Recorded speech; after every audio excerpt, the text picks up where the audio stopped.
हरे कृष्णा, राधे राधे।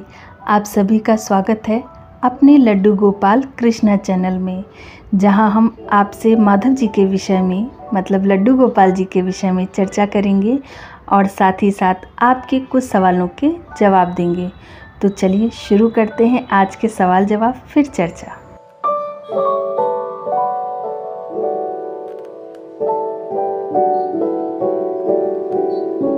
तो पहला सवाल जो हर किसी ने पूछा है और मैं जवाब देते देते थक गई हूँ, तो मैंने सोचा अब मैं ये जवाब आप लोगों को वीडियो पे दे देती हूँ।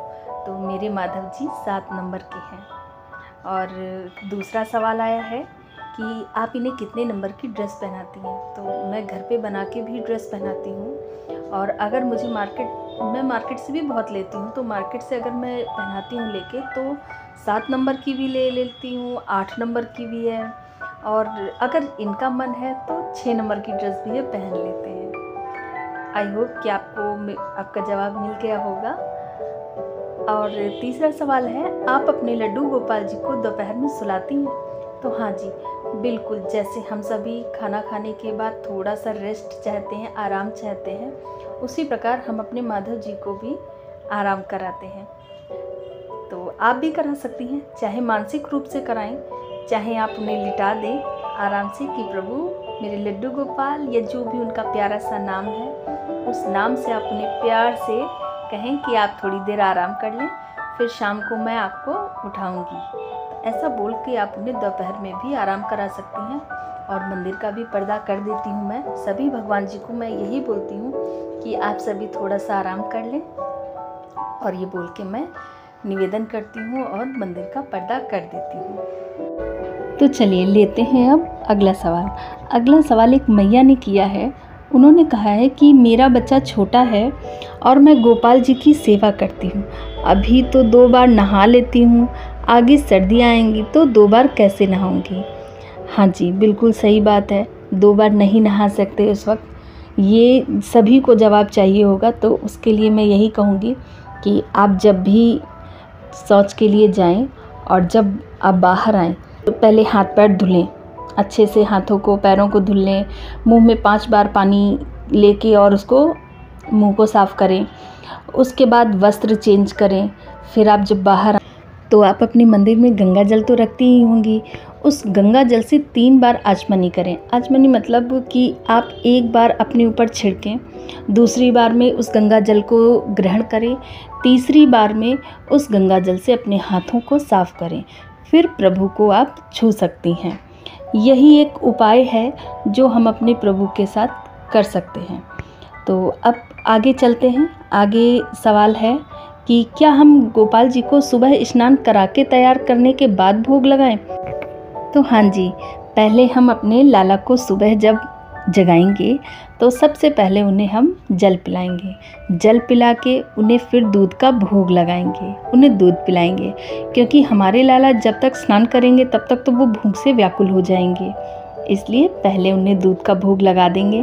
उसके बाद उनकी मालिश करके उन्हें स्नान कराएंगे। स्नान कराने के बाद उनका श्रृंगार करेंगे, और श्रृंगार करने के बाद उन्हें भोग लगाएंगे। भोग लगाने के बाद उनकी नज़र उतारेंगे। चलते हैं अगले सवाल की ओर। तो अगला सवाल ऐसा है जो हमारी चर्चा का विषय है। तो वो सवाल है कि क्या हम घर में 2 लड्डू गोपाल जी रख सकते हैं?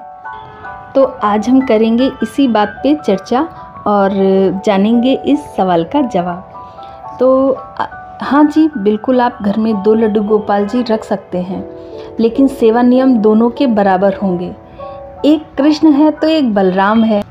तो बस आप ये समझिए, प्रभु एक रूप अनेक। तो प्रभु तो हमारा एक ही है, हमारे इष्ट हैं, हमारे कृष्ण हैं, वही हमारे माता पिता हैं, वही हमारे पुत्र भी हैं, वही हमारा हर रिश्ता उनसे है। तो बिल्कुल आप 2 लड्डू गोपाल जी अपने घर में रखें। ऐसा होता है जब छोटे लड्डू गोपाल जी होते हैं, लोग श्रृंगार करते हैं, तो वो छोटे होने की वजह से उनका चेहरा भी बहुत छोटा होता है, तो लोग उनका श्रृंगार नहीं कर पाते। वो खुद इतने छोटे होते हैं, उनकी ड्रेस नहीं पहना पाते। तो उनकी इच्छा होती है, या ये कहें कि प्रभु वो इच्छा आपके अंदर करता है कि नहीं मुझे आपसे श्रृंगार और चाहिए, तो आप मुझे बड़े रूप में लेके आएँ।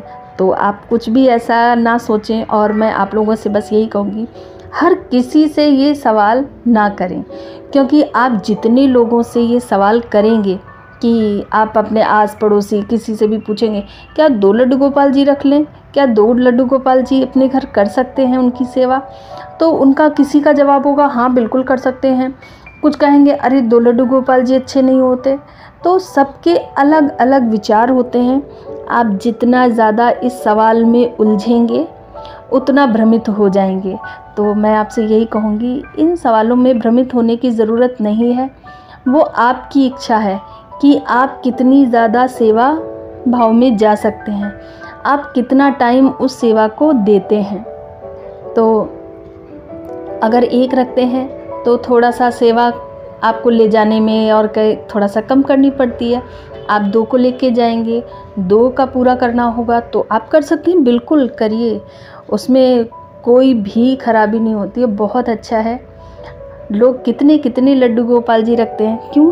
वही प्रभु एक रूप अनेक, तो रूप हैं उनके, आप उन्हें किसी भी रूप में देखें तो, लेकिन है तो सेवा तो उन्हीं की, एक ही की सेवा है। आप कर सबकी बराबर से रहें, और बराबर से ही करनी चाहिए। कभी भी कम ज़्यादा, अगर एक के लिए आप कुछ लाते हैं, जैसे हमारे घर में बच्चे होते हैं, किसी के 2 हों, किसी के मान लो 3 हैं, किसी के उससे ज़्यादा हो गए, तो क्या वो अपने बच्चों में भेदभाव करेंगे? नहीं। अगर वो अपने एक बच्चे के लिए 1 बिस्किट लाते हैं तो अपने सारे बच्चों के लिए 1-1 बिस्किट ज़रूर लाएंगे। तो बस उसी प्रकार आप भी लड्डू गोपाल जी के साथ ऐसा ही करें। अगर आप एक लड्डू गोपाल जी को भोग लड्डू का लगा रहे हैं तो दूसरे लड्डू गोपाल जी को भी भोग लड्डू का ही लगाएं।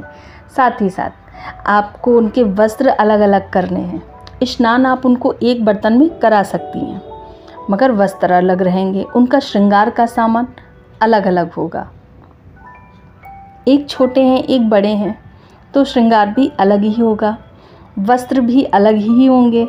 स्नान एक में करा दीजिए, उन्हें शयन भी एक ही बेड पे करा दीजिए, उनको एक ही मंदिर में एक ही सिंहासन पे भी विराजित कर सकते हैं।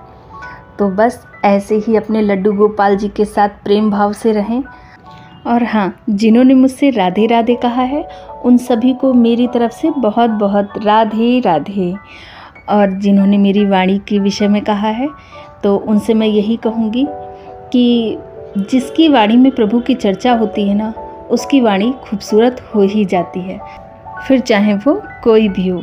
तो आज की चर्चा हम यहीं पे समाप्त करते हैं, और अपने माधव जी का श्रृंगार भी आपको दिखा दिया है। आप सभी को कैसा लगा प्लीज़ कमेंट बॉक्स में ज़रूर बताएं, और राधे राधे कहते रहें, हरि नाम जपते रहें।